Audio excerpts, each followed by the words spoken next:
મિત્રો, આજે જે વાત હું તમને કહેવા જઈ રહ્યો છું તે સામાન્ય નથી, કારણ કે આ સમય છે ચૈત્ર નવરાત્રિનો, એ 9 દિવસ જ્યારે માતા દુર્ગાની શક્તિ પૃથ્વી પર સૌથી વધુ સક્રિય હોય છે. અને એ જ સમયમાં કરેલા ઉપાય સીધા તમારા ભાગ્યને બદલી શકે છે. તમારા લગ્નમાં મુશ્કેલીઓ આવી રહી છે. વારંવાર તમારા લગ્ન અટકી જાય છે કે જ્યારે લગ્નની વાત થાય ત્યારે કોઈને કોઈ કારણ આવે છે અને લગ્ન ટળતા રહે છે. કે તમારી ઉંમર ઘણી વધી ગઈ છે અને તમને યોગ્ય વર કે વહુ નથી મળી રહ્યા. તો શું તમે ક્યારે કુંડળીમાં જોઈ છે કે કયો ગ્રહ છે જે તમારા લગ્ન માટે યોગ્ય નિર્ણય લેવા નથી દઈ રહ્યો? આ બધું તમે ક્યારે વિચાર્યું છે? મિત્રો, આજે અમે તમને કહેશું કે જો તમારા લગ્નમાં કોઈ સમસ્યા આવી રહી છે તો તેનું કારણ શું હોઈ શકે. સમય પસાર થઈ રહ્યો છે, લગ્ન માટેના યોગ બન્યા છે, છતાં તમને મનપસંદ દુલ્હો કે દુલ્હન મળી નથી. આ બધી સમસ્યાઓ માટે હું તમને એક એવા ઉપાય વિશે બતાવીશ જે તમે વિડિયોના અંતે કરી શકો. માત્ર એક નાનો ઉપાય, પરંતુ જો આ ચૈત્ર નવરાત્રિ દરમિયાન કરવામાં આવે તો તે ઉપાય 10 ગણો વધુ અસરકારક બની જાય છે અને તમારા લગ્નમાં આવતી અટકનો અંત કરી શકે છે અને તમને એક ઉચ્ચ કુટુંબની છોકરી કે છોકરો મળશે. તો ચાલો જાણીએ કે એક-એક કરીને તમારા લગ્નમાં અટકાવટ તમારા કુંડળી મુજબ કયો ગ્રહ છે જે તમને ખબર પણ નથી પડતી અને અંદરથી તમારા ભાગ્યને રોકી રહ્યો છે. સૌથી પહેલા કોઈ યોગ્ય બ્રાહ્મણ પાસે તમારી કુંડળી બતાવો. જો કુંડળીમાં આ બાબતો હોય તો સમજી લો કે તમારી કુંડળીમાં કોઈ બંધન યોગ બન્યો છે, અથવા મંગલ દોષ, અથવા પિતૃદોષ. આ જ કારણ છે કે તમારા લગ્નમાં વિલંબ થાય છે. ઉંમર વધતી જાય છે. 28, 30, 31, 35 કે 36 વર્ષ થઈ ગયા, છતાં યોગ્ય વર કે વધુ નથી મળી રહ્યા. પણ મિત્રો, ચિંતા કરવાની જરૂર નથી, કારણ કે ચૈત્ર નવરાત્રિ એવો સમય છે જ્યાં માતા દુર્ગા પોતે પોતાના ભક્તોના જીવનના બંધ દરવાજા ખોલે છે. જો તમારું બાળક બહાર હોય અથવા તે પોતે ઉપાય ન કરી શકે તો માતા પિતા પણ ઉપાય કરી શકે છે. અને ખાસ કરીને જો આ ઉપાય નવરાત્રિના 9 દિવસમાં કરવામાં આવે તો તેનો પરિણામ ખૂબ જ ઝડપથી જોવા મળે છે. મિત્રો, તે પણ ઝડપથી પૂર્ણ થવા લાગે છે. તો મિત્રો, આ ચૈત્ર નવરાત્રિનો સમય વ્યર્થ ન જવા દો, કારણ કે આ 9 દિવસમાં કરેલો ઉપાય તમારી આખી જિંદગી બદલી શકે છે. જો તમે ઈચ્છો છો કે માતા દુર્ગાની કૃપા તમારી ઉપર રહે તો વિડિયોને લાઇક કરો અને કમેન્ટમાં જય માતા દી જરૂર લખજો. તો ચાલો જાણીએ કે એક-એક કરીને અને તમને જણાવીએ કે તમારા લગ્નમાં અટકાવટ તમારા કુંડળી મુજબ કયો ગ્રહ છે જે લગ્નમાં અવરોધ લાવે છે અને તમે તેને જાણી નથી શકતા. કોઈ યોગ્ય બ્રાહ્મણ પાસે સૌથી પહેલા તમારી કુંડળી બતાવો. કુંડળીમાં જો આ બાબતો હોય તો ચોક્કસ તમારી કુંડળીમાં કોઈ બંધન યોગ બન્યો છે કે કોઈ અવરોધ છે કે માંગલિક દોષ છે કે પિતૃદોષ છે. આ જ કારણથી તમારા લગ્નમાં વિલંબ થાય છે. વય વધતી જાય છે. બાળક 28, 30, 31, 35 કે 36 વર્ષનો થઈ ગયો છે અને હજુ સુધી યોગ્ય વર કે વધુ મળી નથી થઈ છે. દોસ્તો, આજે અમે એક એવી ઉપચાર તમારા સાથે શેર કરવામાં આવતો જે કોઈ પણ કરી શકે છે.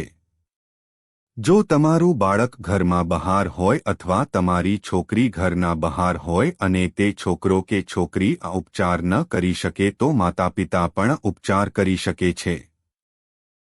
આ ઉપાય કરી શકાય છે. આ કરવાથી ખૂબ જલ્દી તમારા બાળકની લગ્નની તૈયારી શરૂ થઈ જશે અને 1 કે 2 મહિનામાં જ એક ઉચ્ચ કુટુંબ સાથે સંબંધ બાંધી શકાશે. તો ચાલો પહેલા જાણીએ કે કુંડળીમાં સૌથી મોટો દોષ કયો હોય છે. જુઓ, તમે કોઈ યોગ બ્રાહ્મણને તમારી કુંડળી બતાવશો તો પહેલાં તે તમને શું શું કહે છે તે ધ્યાનથી સાંભળજો. જો તમારી કુંડળીમાં મંગળ દોષ નથી તો ચાલે, પરંતુ જો તમારી કુંડળી માંગલિક છે તો નિશ્ચિત રૂપે લગ્નમાં વિલંબ થશે જ થશે. જો તમારી કુંડળીમાં મેં જોયું છે લગ્ન ચાર્ટ જે બનાવ્યું છે તેના અનુસાર સમજો કે જો તમારી કુંડળીમાં મંગળ લગ્નમાં બેઠો છે તો આ તમારી માંગલિક કુંડળી હશે. અથવા મંગળ તમારા શુભ ભાવ એટલે કે ચોથા ભાવમાં બેઠો છે તો તમારી કુંડળી માંગલિક ગણાશે. મંગળ જો તમારા સપ્તમ ભાવમાં બેઠો હોય તો તે પતિ અથવા પત્નીના ઘરને દર્શાવે છે. પતિ હોય કે પત્ની, બંને માટે સપ્તમ ભાવ પતિ પત્નીનું ઘર ગણાય છે. તો અહીં જો તમારો મંગળ બેઠો હોય તો નિશ્ચિત રૂપે લગ્નમાં વિલંબ થશે અને તમારું સંબંધ ઘણો મોડે જ બને. આ ઉપાયો કરવાથી જો મંગળ તમારું 12મા ભાવમાં બેઠો હોય તો માનવી જ કે તમારી કુંડળી માંગલિક છે.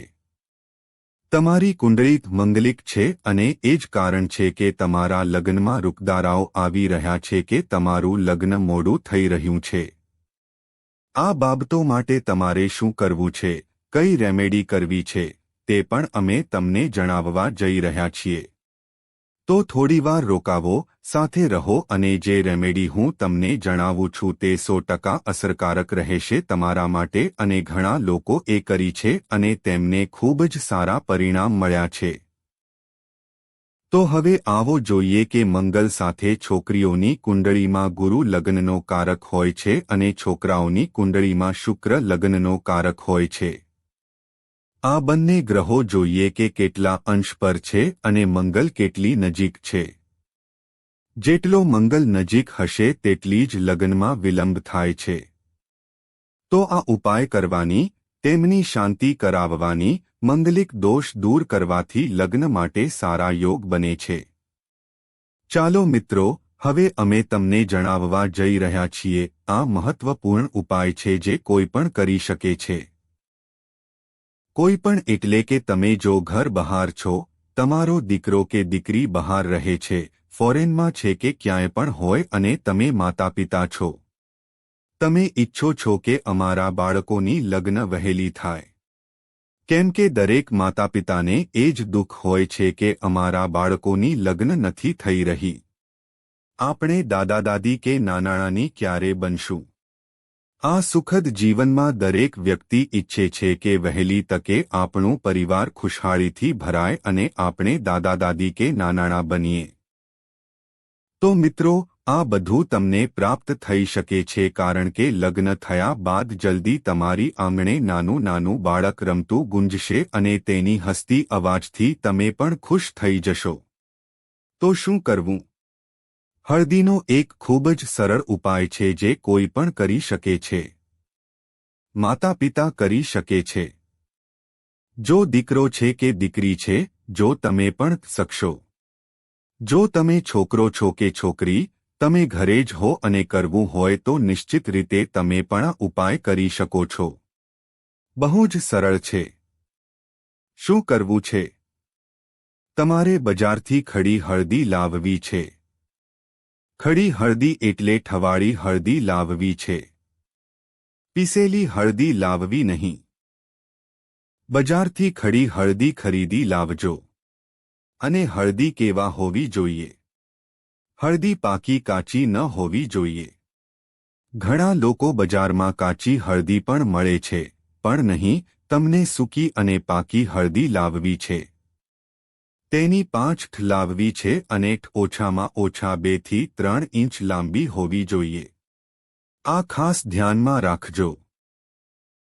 તેને લાવજો. હવે જેમ તમે છોકરી છો અને તમારી વિવાહમાં વિલંબ થઈ રહ્યો છે, તો હવે સાંભળજો, બંને લોકો માટે અલગ અલગ ઉપાય છે. જો છોકરો છે તો થોડું અલગ ઉપાય છે અને જો છોકરી છે તો થોડું અલગ ઉપાય છે. કરવું હળદી સાથે જ સંકળાયેલું છે. બંને લોકો હળદીનીઠ લઈ શકો છો. હળદીનીઠ લેવાનું ટાઈમ કેટલી વાર છે? હળદી કેટલી લેવી? તમને હળદી 5 લેવી છે. આને ગુરુવારે લઈ આવજો. ગુરુવારે આ ઘરમાં મૂકી દેવી. હવે જો તમે છોકરી છો તો એક પીળો કપડો લેજો અને જો છોકરો છો તો સફેદ કપડો લેજો. ઠીક છે? એ પણ રૂમાળ જેટલો, નાનું મોટું નહીં, રૂમાળના સાઇઝનું.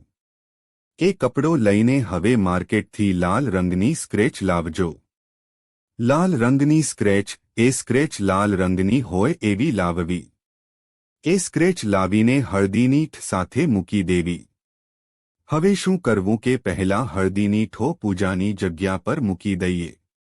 જો તમે છોકરો છો તો શુક્રવારે આ ઉપાય કરજો. જો તમે છોકરી છો તો ગુરુવારે આ ઉપાય કરજો. સમજ્યા? છોકરો છે તો શુક્રવારે અને છોકરી માટે તો ગુરુવારે કરવું. હવે શું કરવું છે? એ હળદીના ગાંઠને લેવી છે. તમારા ઘરમાં દૂધ હશે. ઘરમાં ગંગાજળ હોય કે ન હોય તો તમે સાદું પાણી લઈ શકો છો, પણ તે સાફસૂથરું હોવું જ જોઈએ. ગુરુવારે તમારા ઘરમાં જ્યાં ભગવાનનું મંદિર હોય, જ્યાં પૂજા કરતા હો ત્યાં બેસીને પીળા રંગના કપડાં પહેરવાનું છે. જો તમે છોકરી માટે કરી રહ્યા હો તો પીળા કપડાં પહેરવા અને તે પણ ધોઈને સાફસૂથરા હોવા જોઈએ. જો છોકરાના માટે કરી રહ્યા હો તો સફેદ કપડાં પહેરવા. આ વાતો થોડી ધ્યાનમાં રાખજો કે છોકરાના માટે સફેદ અને છોકરી માટે પીળા રંગના કપડાં કેમ. હવે સમજાઈ ગયું હશે. પછી તમે ઘરમાં જ્યાં પૂજાની જગ્યા હોય ત્યાં બેસજો. હળદીના ગાંઠને એક જગ્યાએ મૂકો અને ગંગાજળ અને દૂધ મિક્સ કરીને પહેલા નમાવવાનું ધ્યાન રાખજો. અક્ષત તિલક લગાડજો. લગાડ્યા પછી હવે તમને શું કરવું છે કે આ બધા હળદીની ગાંઠ પર પહેલા તો પછી તમને એક હળદરની ગાંઠ ઉઠાવવી છે અને એક હળદરની ગાંઠ પર તમને પહેલા લખવું છે. પહેલી હળદીની ગાંઠ લઈને તે પર લખવું છે મંગળદોષ. સમજાયું? પહેલા મંગળદોષ લખવો છે. બીજી હળદરની ગાંઠ લઈને તેના પર લખવું છે પિતૃદોષ. જો તમારી કુંડલીમાં કોઈ પિતૃદોષ હોય તો તે લખી દેવો. ત્રીજી હળદર લઈને ત્રીજી હળદર પર લખવું છે નજરદોષ. શું છે? કોઈ બાંધકામ કરે છે, કોઈ બંધન બનાવે છે તમારી કુંડલીમાં જેના કારણે તમારા લગ્નમાં મોડો થાય છે. એટલે તમારે નજરદોષ લખવું છે. અને ચોથી હળદરની ગાંઠ ઉઠાવીને તેના પર લખવું છે તે વ્યક્તિનું નામ જેના માટે તમે ઉપાય કરી રહ્યા છો. જે પણ નામ હોય, શૈલેષ, સુલેન્દ્ર, રાધા, રાધિકા, કોઈ પણ નામ હોય, છોકરો કે છોકરીનું, તે હળદર પર લખી દેજો. સમજી ગયા? પાંચમી અને છેલ્લી જે છે હળદીની ઠ પર લખવી છે. કુંડળી દોષ પાંચોની હળદીઓ પર તમે નામ લખી દો અને પછી શું કરવું? એક કલાવા લઈ લો. કલાવા તો તમારા ઘરે મળશે જ. આ કલાવાને આ તમામ ઠો પર, જેને તમે મોલી કહો છો ને, મોલી અને કલાવાને તમે 7 વખત રાઉન્ડમાં આ કલાવા એ ઠો પર 7 વખત લપેટવો છે. સમજી ગયા? 1, 2, 3, 4, 5, 6 અને 7. હવે આને તોડી નાખવું છે. તોડી નાખ્યા પછી આ ઠો પર ઠ લગાવવી નહીં. સમજી ગયા? અને આ બધા ઠોને એકઠા કરી લો. એકઠા કર્યા પછી હવે જો તમે છોકરા માટે કરી રહ્યા છો તો સફેદ રંગનું કપડું કે રૂમાલ રાખવો. સફેદ રંગનું. તેમાં આ ઠો મૂકી દો. જો છોકરી માટે કરી રહ્યા છો તો પીળા રંગનું કપડું લઈને તેમાં બાંધી દો. સમજી ગયા? આ બાંધી લીધા પછી હવે આને ક્યાં રાખવું તે આ પણ સમજજો. તમારા ઘરમાં પૂજા માટે ખાસ જગ્યા હશે જ જ્યાં તમે પૂજા કરતા હો. તે પૂજાના સ્થાને જ્યાં ભગવાન વિષ્ણુની ફોટો હોય, આ ફોટાની પાછળ તમને આ 5 હળદીની ઠ રાખવી છે. રાખ્યા પછી આ હળદીની ઠ ત્યાં સુધી રાખો જ્યાં સુધી તમારા લડકા કે લાડકીનું લગ્ન નક્કી ન થાય. તમે જોશો કે ખૂબ જ ટૂંકા સમયમાં, એટલે કે 1 કે 2 મહિનામાં, તમારા લડકા કે લાડકી માટે ખૂબ જ યોગ્ય જમાઈ કે વહુ મળી જશે અને સારા સંબંધો તમારા માટે આવી જશે. કોઈ પણ દોષ જો કુંડળીમાં હોય તો તે પણ દૂર થઈ જશે. પણ ધ્યાન રાખજો કે જો કુંડળીમાં માંગલિક દોષ હોય તો તેના માટે ખાસ ઉકેલ કરાવવો પડશે, ત્યારે જ વધુ સારું પરિણામ મળશે. કારણ કે ઘણા લોકો પાસે માંગલિક કુંડળી હોય છે, હોવા છતાં પણ ઉપાય નથી કરાવતા. ઉપાય નહીં કરાવતા તો લગ્ન તો થશે પણ તે લગ્ન પછી પણ સમસ્યાઓ આવી શકે છે. પતિ પત્ની વચ્ચે લડાઈઝઘડો થઈ શકે છે. તો કોઈ લાયક બ્રાહ્મણને મળી કે તમારા આસપાસ હોય કે નાસિક જઈને તમે માંગલિક દોષનો ઉપાય કરાવી શકો છો. જેનાથી તમારી કુંડલીમાં જે પણ અડચણો હતા તે બધા જ ખતમ થઈ જશે અને તમે જોઈશ કે બહુ જલ્દી તમારા ઘરમાં શહનાઈ વાગશે અને તમારું છોકરો કે છોકરી બંનેના સંબંધોમાં બહુ જ સારા સંબંધો આવશે અને ખૂબ જ ટૂંક સમયમાં એક યોગ્ય કે વધુ મળશે. મિત્રો, આ ઉપાય એટલો ચમત્કારી છે કે જે કોઈ પણ વ્યક્તિ આ ઉપાય કરશે, જોઈશ બહુ જલ્દી જ તેનું પરિણામ તમને મળશે. હવે અહીં એક પ્રશ્ન પણ આવશે કે આ ઉપાય કોણ કોણ કરી શકે? જુઓ, તમારા બાળકો ઘર બહારથી દૂર છે, ઠીક છે. ક્યાંક નોકરી કરે છે અને તમારું ઘરમાં ન હોય તો શું કરવું કે તમે તેમના નામથી તમારા માતાપિતા પણ આ ઉપાય કરી શકો છો. તેમના માતાપિતા એટલે પિતાજી કે માતાજી આ ઉપાય કરી શકે. બાળકો કરી શકતા નથી. નોકરી કરતા હોય કે છોકરો હોય કે છોકરી બહાર રહેતા હોય તો આ ઉપાય કરી શકતા નથી. તો શું છે કે જ્યારે તમે આ હળદરનીથી લઈને કરો ત્યારે તમારા ઘરમાં બાળકોની ફોટો હશે. તે ફોટા પર પણ થોડી સ્પર્શ કરાવી લો.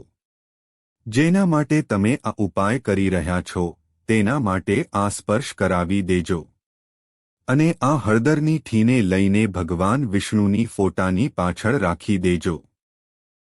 ત્યાં જ રાખી દેજો ત્યાં સુધી કે લગ્નનો સંબંધ તમારા છોકરા કે છોકરીનો ન થઈ જાય. જ્યારે લગ્ન થઈ જાય તો આ ઠીને વહેતા પાણીમાં જ્યાં પણ તમારું આસપાસ વહેતું પાણી હોય ત્યાં વહેંચી દેજો.